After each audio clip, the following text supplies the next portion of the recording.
Albert Einstein once said, everybody's a genius, but if you judge a fish by its ability to climb a tree, it will live its whole life believing that it is stupid. Ladies and gentlemen of the jury, today on trial we have modern day schooling. Glad you could come. Not only does he make fish climb trees, but also makes them climb down and do a 10-mile run. Tell me, school, are you proud of the things you've done? Turning millions of people into robots, do you find that fun? Do you realize how many kids relate to that fish swimming upstream in class, never finding their gifts, thinking they are stupid, believing they are useless? Well, the time has come, no more excuses. I call school to the stand and accuse him of killing creativity, individuality, and being intellectually abusive. He's an ancient institution that has outlived his usage. So, Your Honor, this concludes my opening statement, and if I may present the evidence of my case, I will prove it. Proceed. Exhibit A. Here's a modern day phone. Recognize it? Here's a phone from 150 years ago. Big difference, right? Stay with me. Here's a car from today, and here's a car from 150 years ago. Big difference, right? Well, get this. Here's a classroom of today, and here's a class we used 150 years ago. Now ain't that a shame? In literally more than a century, nothing has changed. Yet you claim to prepare students for the future? But with evidence like that, I must ask, do you prepare students for the future or the past? I did a background check on you and let the record show that you were made to train people to work in factories, which explains why you put students in straight rows, nice and neat, tell them sit still, raise your hand if you want to speak, give them a short break to eat, and for 8 hours a day tell them what to think. Oh, and make them compete to get an A letter which determines product quality, hence grade A of meat.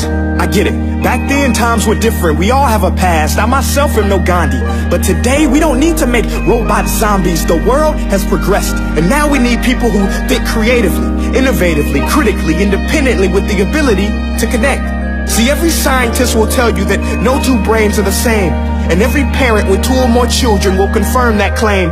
So please explain why you treat students like cookie cutter frames or snapback hats, giving them this one-size-fits-all crap. Watch your language. Sorry, Your Honor, but if a doctor prescribed the exact same medicine to all of his patients, the results will be tragic. So many people would get sick, yet when it comes to school, this is exactly what happens. This educational malpractice, where one teacher stands in front of 20 kids, each one having different strengths, different needs, different gifts, different dreams, and you teach the same thing the same way?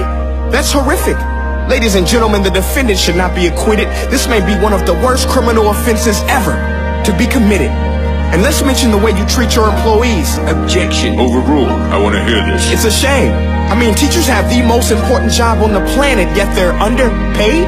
No wonder so many students are short-changed. Let's be honest. Teachers should earn just as much as doctors, because a doctor can do heart surgery and save the life of a kid. But a great teacher can reach the heart of that kid and allow him to truly live. See, teachers are heroes that often get blamed, but they're not the problem. They work in a system without many options or rights. Curriculums are created by policymakers, most of which have never taught a day in their life. Just obsessed with standardized tests. They think bubbling in a multiple choice question will determine success. That's outlandish. In fact, these tests are too crude to be used and should be abandoned, but don't take my word for it. Take Frederick J. Kelly, the man who invented standardized testing, who said, and I quote, "These tests are too crude to be used and should be abandoned." Ladies and gentlemen of the jury, if we continue down this road, the results will be lethal. I don't have much faith in school, but I do have faith in people. And if we can customize healthcare, cars, and Facebook pages, then it is our duty to do the same for education, to upgrade it, change it, do away with school spirit, because that's useless. Unless we're working to bring the spirit out of each and every student, that should be our task. No more Common Core. Instead, let's reach the core of every heart in every class. Sure, math is important, but no more than art or dance. Let's give every gift an equal chance. I know this sounds like a dream, but countries like Finland are doing impressive things. They have shorter school days. Teachers make a decent wage. Homework is non-existent, and they focus on collaboration instead of competition. But here's the kicker, boys and girls. Their educational system outperforms every other country in the world. Other places like Singapore are succeeding rapidly. Schools like Montessori, programs like Khan Academy. There is no single solution, but let's get moving. Because while students may be 20% of our population, they are 100% of our future.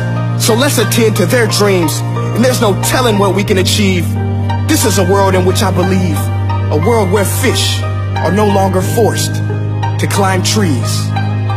I'll rest my case.